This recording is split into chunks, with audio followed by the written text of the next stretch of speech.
So, you've arrived at last.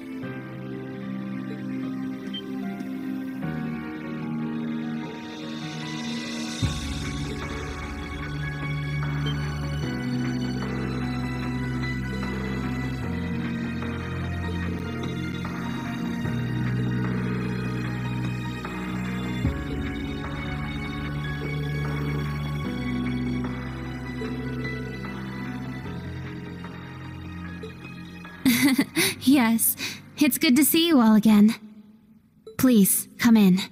They're waiting for you just over there.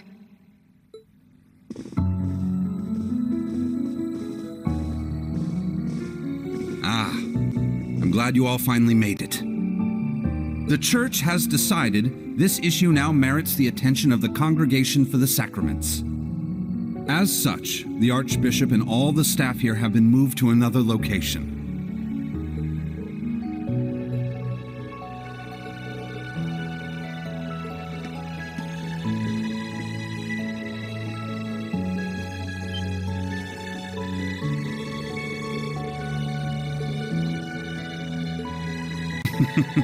Thank you for all your diligence, Rosine. I'd feel much better if you were to stand watch over the front door now, just in case. Yes, understood. Leave it to me.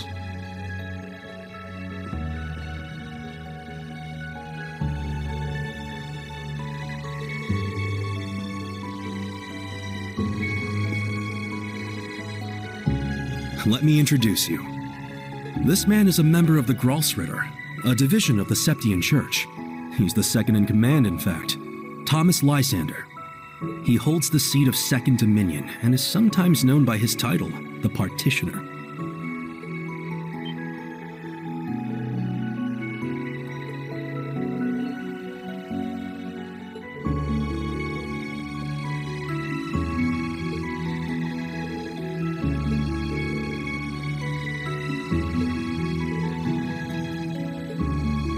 Now allow me to introduce you.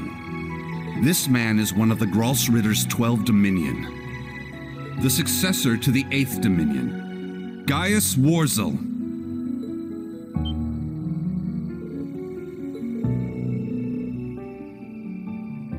Yeah, a lot happened all at once.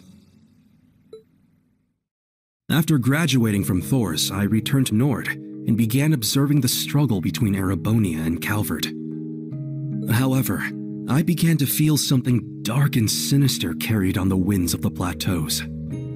I consulted my father and the chief, and eventually my old teacher, Father Barkhorn, came to visit. You might remember the name. He was the traveling priest we chased after during the Civil War. But it turns out, he was also the 8th Dominion of the Gralsritter, with the title the Roaring Lion. He was an extremely skilled knight who investigated the Salt Pale in Northumbria and trained Brigadier General Bardius. Apparently, he was worried and came to Nord to check up on me. He explained to me that what I had been sensing was called the Gale of Ruin. I'm not sure why I'm able to sense it. Maybe it's because I'm a descendant of those who fought alongside the Lionheart Emperor. I mentioned this to him and he came to a realization. But then it happened. A Calvardian ship that broke past the 7th Armored Division attacked my village.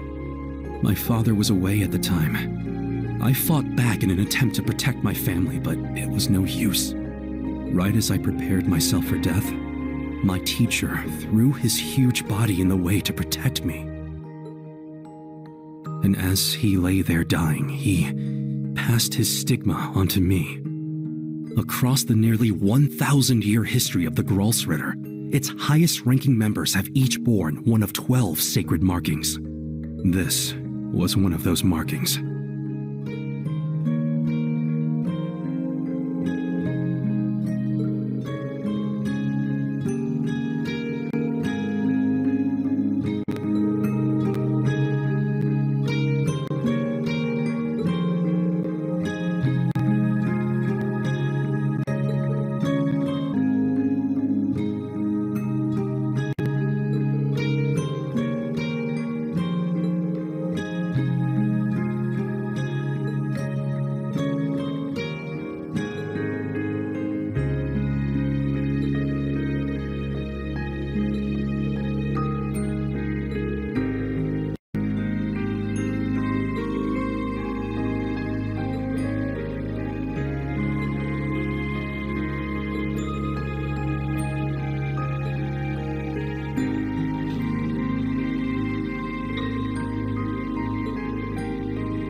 Come out already! You're the one who called us here in the first place, aren't you? I only hid myself so as not to interrupt your discussion.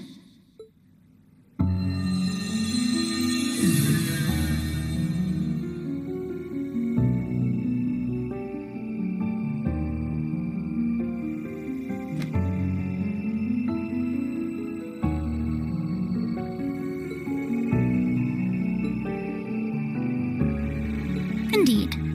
But you may simply call me Rose. I had you all gather here for one reason. To explain to you the background between the Hexen clan and the church.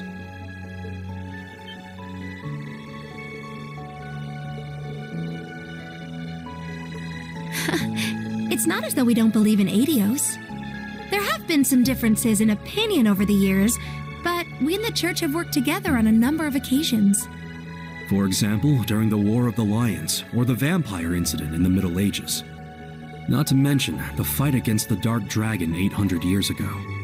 But all that was just Rose sticking her nose into other people's business.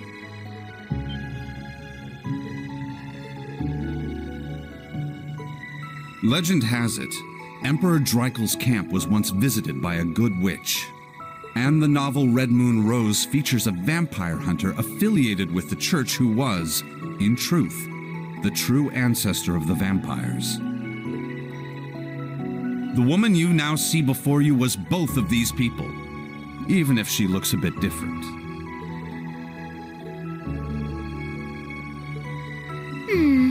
800 or so. However, you should know that my situation is somewhat unique. All other witches are normal humans. Except, of course, for the fact that they are all descendants of those who once guarded the Septarian of Fire.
the beginning, this land housed two of the Septarian. The Arc Rouge, Septarian of fire and wielder of fierce power. The Lost Zem, Septarian of earth and bearer of unyielding endurance. Each assumed the form of a colossal guardian and went about granting boons and performing miracles for its people. For a few centuries, the land of Erebonia prospered, but eventually, its people began to vie for power and control. The Septarians had always granted their people's wishes, but now their peoples each wished for the other's destruction.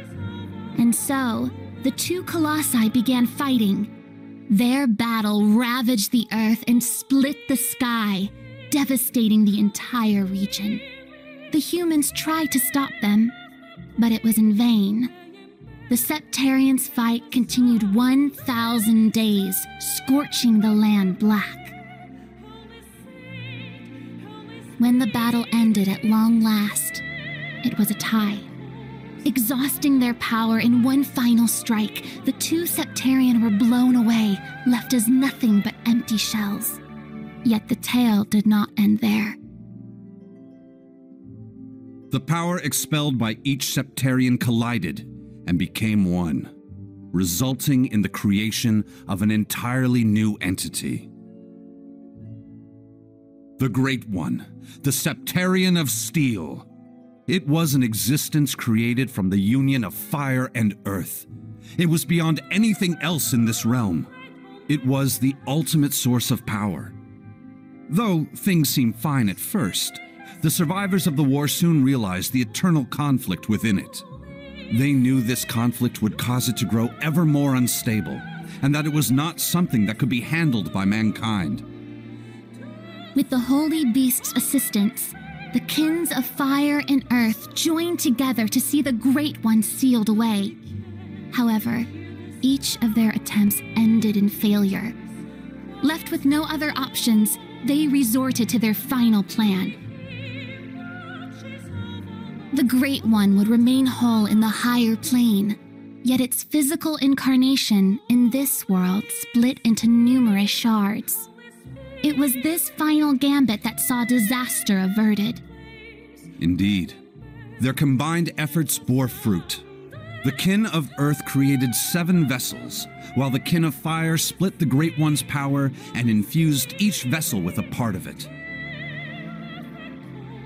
7 dolls in the form of knights, each bearing the Great One's power, the Divine Knights.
"900 years ago, Heimdall was a small city of only about 50,000 people.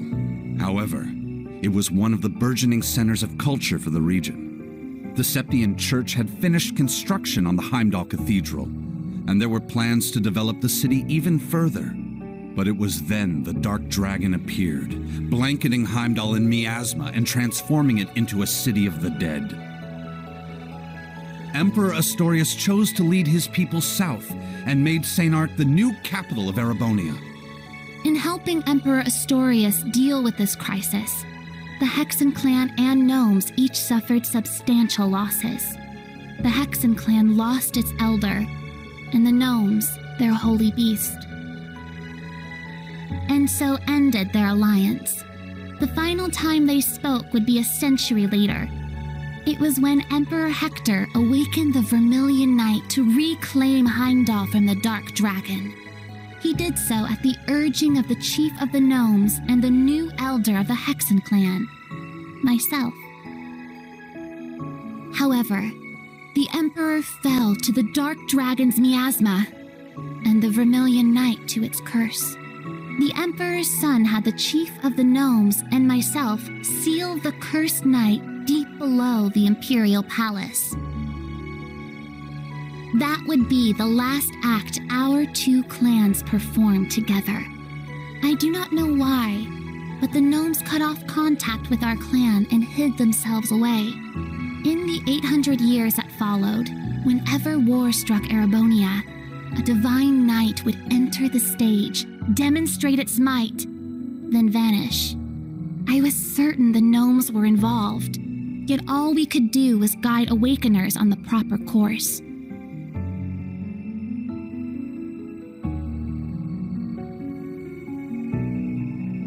This unending pattern reached its most fevered peak 250 years ago during the War of the Lions. The false Emperor Orthros unearthed the cursed Vermilion Knight, and a mercenary under Prince Lucius' employ awakened the Palatinate Knight. Prince Dreichels found the Ashen Knight, and Leanne the Argent Knight. The four awakened at once, made for a grand war indeed.